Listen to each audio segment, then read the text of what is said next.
गुरु नानक जी ने बड़ी सुंदर बात कही है, नानक नन्हे हवे रहो जैसे नन्ही दूब, घास पात सब जल जाए खूब रहेगी धूप। नमस्ते मित्रों, मैं नरेंद्र आर्य आपके सामने लेकर आया हूँ एक छोटी सी कहानी जो मैंने अपने गुरुजी से सुनी थी। सिखों के 5वें गुरु अर्जुन देव जी जब पहल अखाड़े में शामिल होने के लिए गुरु रामदास जी के पास गए तो गुरु रामदास जी ने उन्हें बर्तन मांजने के कार्य पर लगा दिया, झूठे बर्तन मांजने के कार्य पर लगा दिया। किंतु गुरु अर्जुन देव जी ने अपने गुरु जी की आज्ञा को शिरोधार्य करते हुए उस बर्तन मांजने के काम को अपमान नहीं समझा और खुशी खुशी वो बर्तन मांजने का कार्य करने लगे वहाँ पर। और जो शिष्य थे वो गुरु जी को घेरे रहते थे, उनसे सत्संग की चर्चा करते थे, ज्ञान की चर्चा करते थे। और गुरु अर्जुन देव जी प्रातःकाल ही जल्दी उठ जाते थे और झूठे बर्तन मांजने का कार्य करते थे और ये कार्य उनका अर्धरात्रि तक चला करता था। अन्य शिष्य गुरु जी को घेर कर उनसे सत्संग चर्चा किया करते थे, ज्ञान चर्चा किया करते थे और बर्तन मांजते मांजते ही अर्जुन देव जी भी उस ज्ञान चर्चा को सुना करते थे और वहीं से वो सत्संग का आनंद लिया करते थे। उन्होंने कभी भी बर्तन मांजने के कार्य को चाकरी नहीं समझा, कष्ट नहीं समझा, अपमान नहीं समझा। उनके हृदय में केवल एक ही बात थी कि गुरुजी ने मुझे ये काम दिया है तो कुछ सोच समझ कर ही दिया है और गुरु की आज्ञा को मैं नहीं ठुकरा सकता हूँ और गुरुजी ने जो मुझे काम दिया है वो मुझे करना ही करना है। तो कई सारे लोग ये समझते थे कि गुरुजी शायद अर्जुन देव को निकृष्ट समझते हैं, तुच्छ समझते हैं, इसीलिए उन्हें झूठे बर्तन मांजने का काम गुरुजी ने दिया है। अन्यथा वो भी और अन्य शिष्यों के साथ में सत्संग कर सकते थे, उन्हें भी वो अन्य शिष्यों की भांति अपने पास में बिठा सकते थे। लेकिन मित्रों, हम सब जानते हैं गुरु लोग बड़े पारखी होते हैं और वो मनुष्य को पहचानना जानते हैं।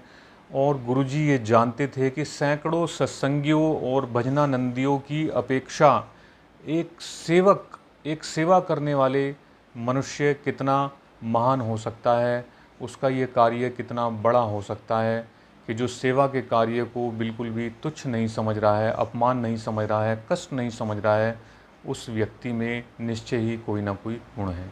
तो जब गुरुजी के समाधि लेने का समय आया तो उन्होंने बहुत सोच समझकर एक अधिकार पत्र अपने किसी शिष्य के नाम पर लिख दिया बिना किसी को बताए।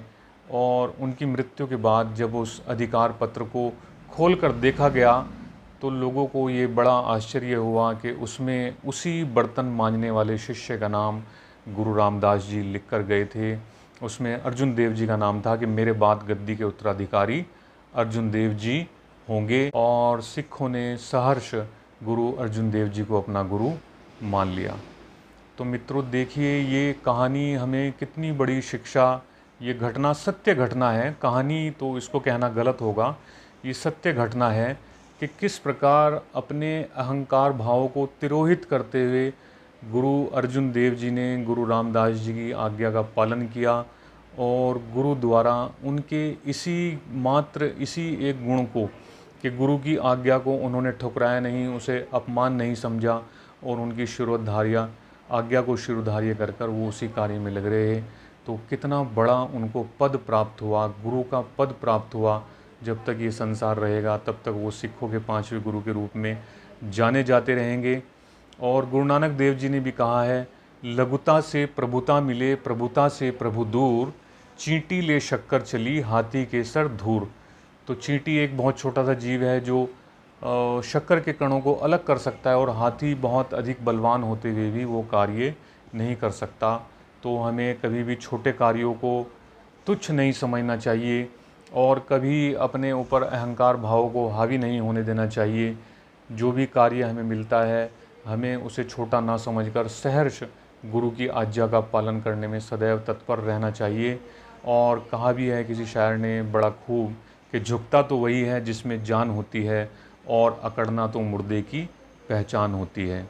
तो मित्रों, यही इस कहानी के अंदर संदेश था कि हम अहंकार भाव को तिरोहित करके जो भी आज्ञा हमें बड़े लोगों से मिले उसका आज्ञा का पालन हमें बड़ी प्रसन्नता के साथ, खुशी के साथ करना चाहिए और निश्चित ही हम उनकी आज्ञा पालन से कहीं ना कहीं पहुँचेंगे और तरक्की करेंगे।